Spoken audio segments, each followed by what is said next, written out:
Hoje a gente vai mergulhar em um momento que, sem exagero, abalou o mundo: o assassinato de Martin Luther King Jr.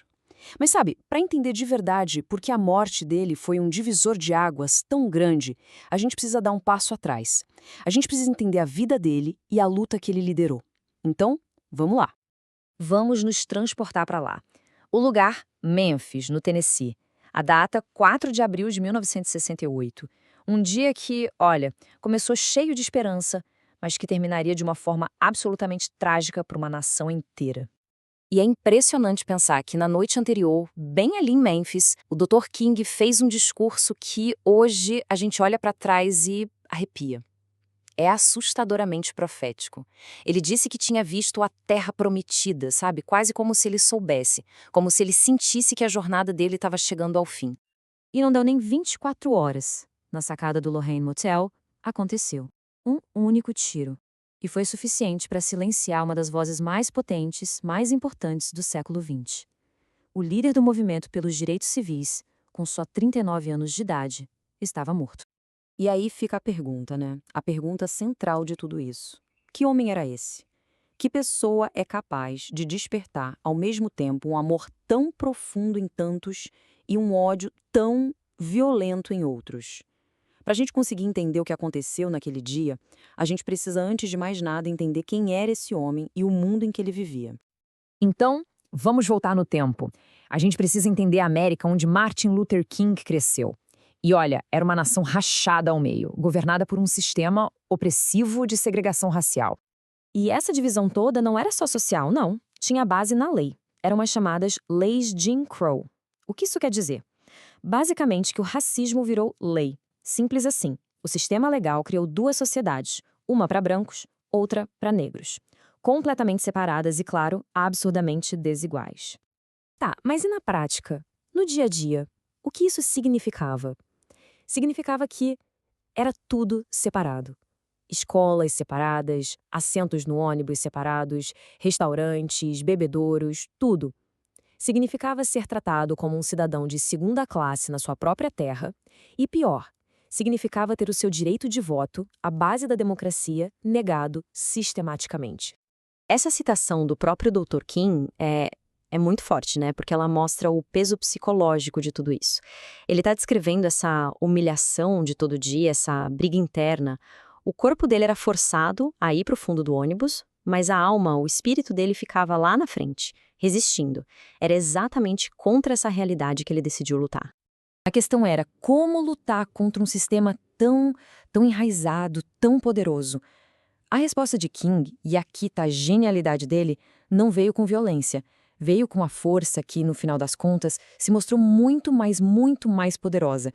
E o estopim de tudo foi um ato de coragem. O ato de uma única mulher, Rosa Parks. A prisão dela foi a faísca que acendeu o fogo. E quem organizou a resposta? Um jovem pastor da cidade, Martin Luther King Jr. A ideia dele foi um boicote total ao sistema de ônibus. E, gente, por 385 dias, a comunidade negra de Montgomery caminhou. Uma demonstração de união, de determinação que é simplesmente incrível. E funcionou.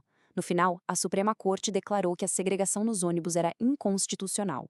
A grande estratégia do Dr. King veio de uma inspiração em Mahatma Gandhi, a resistência não violenta. Mas olha, é super importante entender uma coisa. Não violência não é ser passivo. Muito pelo contrário. Era uma forma de confronto ativa, disciplinada. A tática era a desobediência civil, ou seja, se recusar a obedecer leis injustas. Para quê?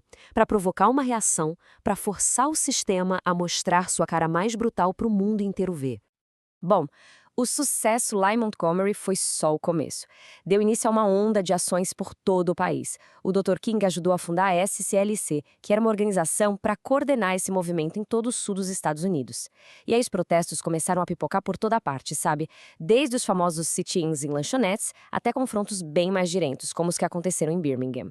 Tudo isso foi crescendo, até culminar em um evento que mudaria a história. E é exatamente para esse evento, o auge do movimento, que a gente vai agora. O momento em que o sonho, a visão do Dr. King, começou a virar lei de verdade, a remodelar a estrutura dos Estados Unidos. 250 mil pessoas. Para e pensa nesse número. 250 mil. Foi essa a multidão que se reuniu em Washington em 1963. Era a Marcha por Empregos e Liberdade. Foi uma demonstração de força, mas uma força pacífica, numa escala que o país nunca tinha visto antes. E foi ali, de frente para o Lincoln Memorial, que o Dr. King disse aquelas palavras que ecoam até hoje, né?